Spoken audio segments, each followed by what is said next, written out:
ومن ابتلع الحصاة او چا چې تیر کو گیټه او الحديدا یا اوسپنا او النواتا حصاد گیټی توي او نوات ډوکی توي نو افطر روزه ماتشوا ولا کفارت علی او کفاره بنشتا. اصل کې زمو فقها او دالی کړي بعضی سيزونه داسې دي چې هغه غذا نه ده او نه عادتن سو خوري لکه گیټی شول اوسپنا شوا یا اډو کی شول د مختلفو میوه اډو کی شول او یو سړی پر روزه کې دا تیر کړ چون کې دا خو غذا نه ده نو روزه په مات شوا او کفاره په درځي او کدا سی یو شی خورو چې هغه غذان خورش نو بیا روزه مات شوا قضا عمراړي او کفاره بمی کفاره صدا د یوی رمضان د روزه قصدن خورو 2 میاشتې پر لپسې روزي بنسي خو چون کې دا سی زونه غذا نه ده گیټی شول اوسپنا شواډو کی شول نو پدې څه شرو جماعت شو ولا کفارت علیه او کفاره بنشتا. ومن جامع او چا چې صحبت کو عامدن قصدن فی احد السبیلین فیود دولارو کی او کلا خوراکیو کو شربا یا سی اسکل ما دا اغسن یتغذا به چې غیبان غذا حاصلې دیش او یتداوا به یا خلق غذا نخری خود دوائی پتوری خری نفع علیہ القضاء فدب قضاوی والکفارت و کفار بمی نگورا که خوراک او اسکا که او کو حکم خوراک او اسکا چی خلق د غذا د پاره خوري یا داسی او شیو خورو چی غذا ان خلق نخری خود دوائی پتوری خری نو پد قضام دا او کفارم نته درځي با صلی الله الرحمن الرحیم رحمت اللہ علیہ درتوی والکفارتو او کفارا مثل کفارت الزہار ومثل د کفاری د زہار وی زہار دیتا وی چی او خاون خزل وی تا پما بانے دا سے حرام ہے پما بانے دا سے حرام ہے لکه د خپل مور شاه چې څنګه پما حرام ہے نو دا بیبی په د حرام شو الب حلالیږي چې غلام آزاد کی یاش پی تو مسکینان سو کی سارو ما خام ماڑو کی یا 2 میاشتې پر لپسې رجوع نسی 2 نمبر کې دارا او کچری رجوع وسی نوی نو بیا بش پی تو مسکینان سارو ما خام مړای دادا سند چې اوسړه رمضان شریف کې قصدن روزه وخړه عذر ولنشتا او به اوس کلی عذر ولنشتا ټیکاله وخړه یا صحبت وکړو نو د صحبت په حالت کې په خذبم کفاره راځي او په خاون په کفاره راځي چونکه غلامان شته نه چې ازادي کی او د غلام آزادولو نه پس 2 میاشتې پر لپسې روزي او چې سره روغ رمټي نو دا پکې نشي چوي نشم نیوي 2 میاشتې پر لپسې روزي بنس او 2 میاشتې پر لپسې روزي دا چي سړی خو پکې یو ورځ د بیماری د وجنم قضا را وسره سره کوي او د زنانه پکې صرف ماهانه بیماری معافتا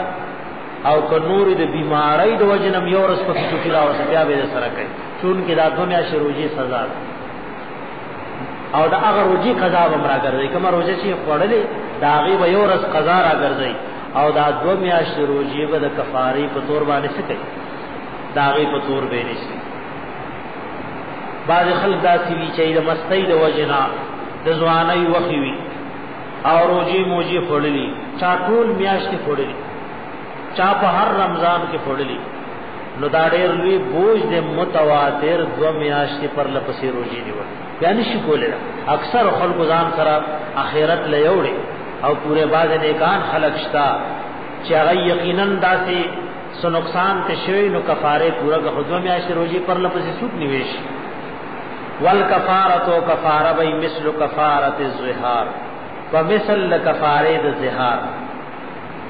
ومن جامع او چاک جماع صحبت کو فيما دون الفرج بغیر د فرج نه بل دې کې فانزل او انزال او شف عليه القضاء نو پد بدش قضاوی کفاره بنی ولا کفاره علیه او کفاره بنی اوس در لوی وليس نشتر فی افساد الصوم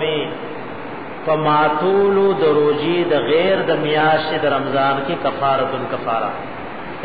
د رمضان نه علاوه یو سړي د نظر روزه دا یا د رمضان قضایی روزه دا نو کده قصدن عمدن ماتم کا نو گناہگار شو قضا به بیا را ګرځي خو کفاره پینشتا دا کفاره د رمضان د روزي پوری خاص ذکر مبارک میاشوا دا سو مبارک میاشوا ومن اوجز او احتقنا او هر غچا چې په خلکی دوايي واچولا ومن اوجرا اوجدا غچا چې خلکی دوايي واچولا او احتقنا یاد لوی بول پزے کی دوائی واچولا او استعدت یا پپوز کی دوائی واچولا او اقطرا یہ دوائی ور واچولا فی اذنیه پغوگونو کې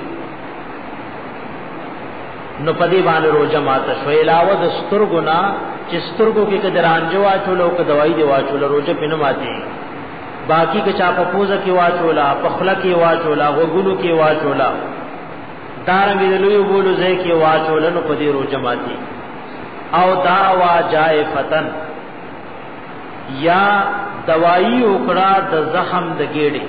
جائفه زخم لوي چې بالکل لخيټه مېدی د پاسره او عامتن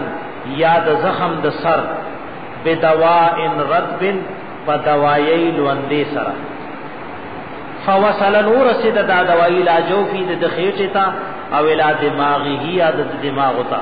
نو افطرا روزه مادي دې خبره وایي او دا مسله چې زموږ علماء ذکر کړي د حرمین شریفین او د علماء هم دا زموږ علماء دیوبندم لیکلي چې یو سړی بیمار وي او ستن وي نو پستنه والو روزه نه مادي دا کده رکستنوي او کده رکستن دې دې خبره وایي نو پستنه والو کده رغوي او که غیر رغوي نو پاغه باندې شرم روزه نه ماتي یو دی بارک علماء کتابونه لیکلي او داغه یو جزئیه ملاويږي هیڅ چانه دی ویلي چې اوسړه په روزه کې لړم وشي چلو او دا سو کوئی چې روزه مات شو د لړم زهر لکه په بدن کې خوريږي دا بعینه دستنوالو مثال لکه لړم ټکور کی نو زهر شي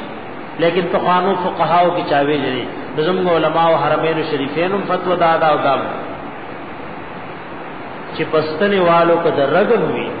وشه په خبره باندې تر دې پورې علماء لیکلي که ضرورت وي او ډراف ولګي نو پاغه باندې روزه ته نقصان درځي